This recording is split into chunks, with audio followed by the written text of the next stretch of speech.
welcome to two-dimensional motion. We have been talking about things going up and down. Now we're going to go sideways at the same time. Yay, two dimensionals. 1, 2.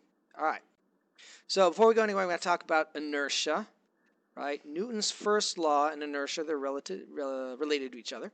So, and the idea of Newton's first law is things keep their velocity unless there's a force on them, right? I say velocity because that could be 0 or it could be something, right? It stays 0 unless you have a force on it. It stays going whatever it is, say 5, right? Keeps doing that unless you have a force on them. Okay, so that's important to keep in mind because something in free fall, right, has a force on it. So it has an acceleration due to gravity, negative 9.8, and it's going to fall down faster and faster and faster. Okay, but if I throw something up in the air, gravity is pulling down on it, faster, faster, faster, but there's nothing pushing it forward or backwards because there's no air. All right, and so if there's nothing pushing it forward or backwards, that means there is no acceleration going that way, and so it's just going to keep going at a constant speed. Okay.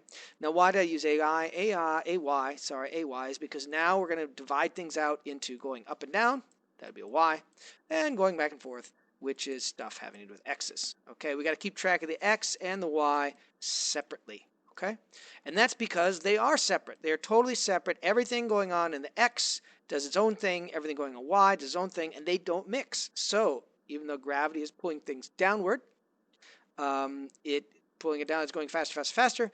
The X direction, there's nothing pushing it, so there's no sideways forces, so there's no acceleration sideways, which means the velocity in the X direction is constant. It's just constant. It's not going to get faster. Whoop, constant. Blah, blah, blah. Okay, it's not going to get faster. It's not going to get slower.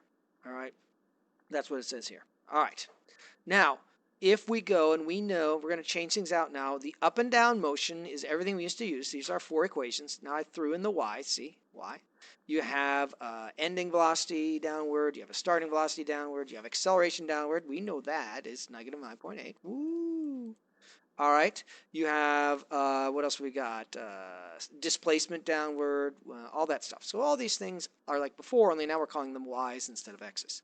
But in the x direction, right, we said there's no acceleration here. That's 0. So we end up with this equation.